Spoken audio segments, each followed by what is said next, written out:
So our last card here is alcohol inks on acetate. And in order to be able to see the beauty of the acetate and be able to see how it's transparent, we're going to, when we do our assembly for our card, we're going to create a window in our card so that you can see both the front and the back. Now this is heat resistant acetate because I am going to do some stamping and embossing.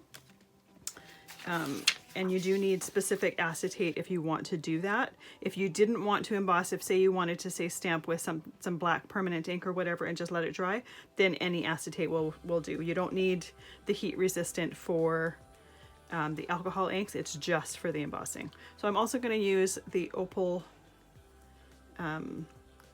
Pinata alcohol ink as well with it, just to give it a little bit of sparkle. Let's put on some isopropyl. So I've got it on top of a piece of white paper just so that you can see, and those blue marks are sitting on the paper, but it's not going to affect the alcohol inks at all. And this piece is bigger than I actually need. It's a 1/4 sheet. But this way, once it's done, I can pick which part of it I want to use and then cut it down. So the process of working on the alcohol inks exactly the same, or sorry, acetate is exactly the same way as any of the other non-porous surfaces. I put on some of the isopropyl, drop the colors, and then a little bit of the opal, and then more isopropyl, and let's spread that around.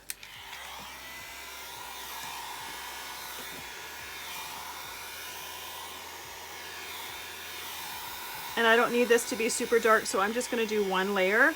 If by chance there's an area that gets missed, I could add a 2nd layer. But really this is more just to get the color behind the part that I'm going to emboss.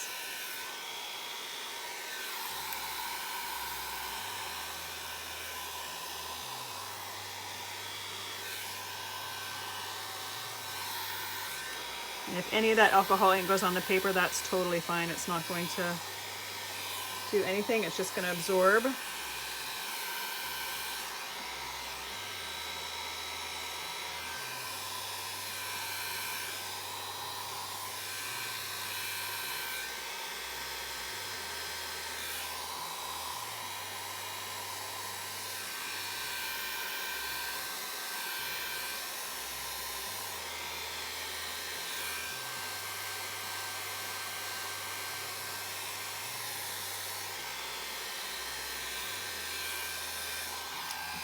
All right, that stopped moving, so I'm just going to let that dry on its own for a few minutes. Clean up or move my alcohol inks out of the way so they're not going to be in my way for when I do the stamping and embossing. So this is heat resistant acetate. It's not heat proof. So when I'm doing my embossing, once again, I'm going to use my heat gun that emits heat, not just air. And I'm going to move it around quite a bit because I don't want to concentrate the heat in one area. So I'm just going to get ready for that while this is completely drying, and I'll see you in a moment. All right, so the alcohol ink is totally dry. I ended up having a little bit of a pool there that I mopped up in one there. But I'm just going to be doing concentrating my stamping and embossing in this area here. So I'm going to use the same embossing ink that I used for the previous card. It's just a watermark sticky ink. Hold it in one spot, press around to get a nice, good, clear stamped image.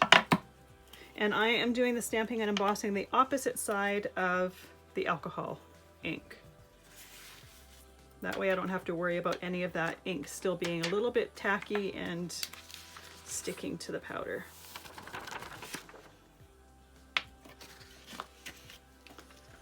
All right, so like I said, when I do the embossing, I'm going to be moving my heat gun around. If I concentrate it too much, even though this is heat resistant, it will start to warp, so I'm trying to move it around to disperse the heat evenly.